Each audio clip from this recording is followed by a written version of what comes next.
YouTube? It's me again, here with another knife. It's not necessarily a new knife in my collection, but it's an old knife that I had misplaced and found a while ago. You'll be seeing it off and on. It's a really good reference knife. It's from Buck.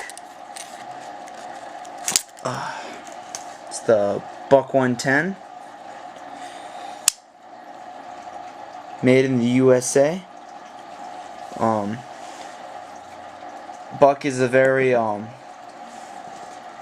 well-known knife company. If you guys ever hunted or you're starting into knives, Buck knives usually jump out at you for a couple of reasons. One, they're affordable. Two, they're well known as a hunting knife. Three, they're American made. I believe all the Buck knives I've owned or have seen have been American made. They've got brass fittings, hardwood handle, full brass liners. Actually, it's more of a brass frame. I'm not sure if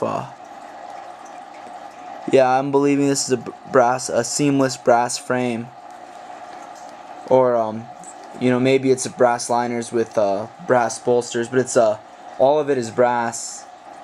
Of course, a steel pin right there, and a steel lock back. It's got a 420. I believe it's either 420 HC or 420 J2 or something like that. It's a 420 variant for the blade. It's actually hollow ground. You can see the concave grind right there. Nothing really fancy about this knife. Yeah, there's a couple scratches from me using it. It's not incredibly sharp.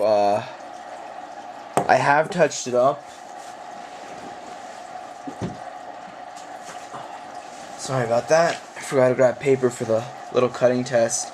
A couple things about 420 is a lot of us get used to these super exotic steels or super high quality steels, and what we forget is before there was S30V and VG10, there was the 440 and 420 variants, which are usually pretty sharp. Yeah, not the sharpest thing in the world, but man, that's it tore that time. But yeah, this will,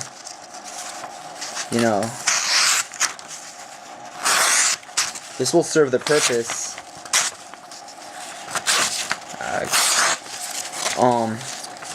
Anyway, I think I've made my point that this is it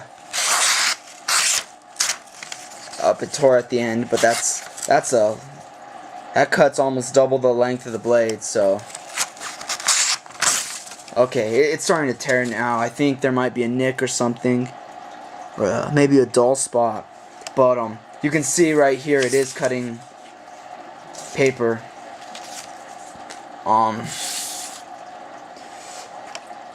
Another thing about Buck knives is most Buck knives, at least the more traditional ones, have a false edge or a swedge, and it's mostly for looks on their folder knives. I'm not sure if you can sharpen them on your on the fixed blades or not. I haven't really tried it, but something it does do is it gives you a very fine point, and this I want you to look how thin that point is. Let me see if I can get a piece of paper here to. There we go. You can see how fine that point is, and the reason I bring this up is because I've seen scouts or kids or people who are new in knives try to use this knife as a pry bar. Boom, and then they bend the knife and then they'll take it out, and sometimes from here up is gone, or from here up is gone. If I ever find one of those a Buck knife that's missing its tip, I'll do a video for it. and that is not the steel's fault. I would just like to say it's because it's such a thin tip, that's why it breaks. But you know, you shouldn't be really using your knife as a pry bar. I know some people out there do. I won't unless I absolutely have to. But it's something you do need to be aware of, that you will bust the tip on this knife if you do try that. It's got this is a old school design. Yeah, I can kind of open it one hand if I push with my thumb, you know. But closing it one-handed, let's see. I know if I pushed it, pressed it on something, then I can close it. But it's primarily a two-handed open and a two-handed close. That's the way it's meant to be used. It's got that little fingernail notch right there.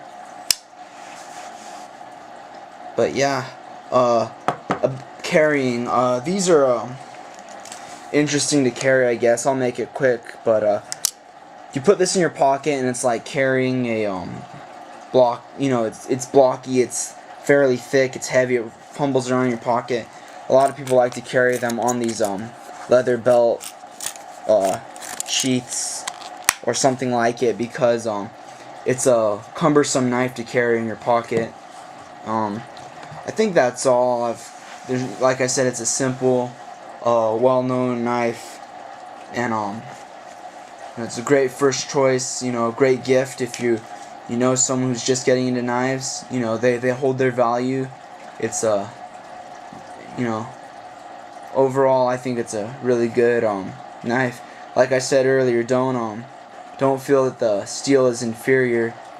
Before there was VG10 and S30V and ATS34 and all these other steels, there was 420 HC and there was 440C, and people used it. People used those steels, so don't let that make or break it for you. Alright, that's it. Signing out.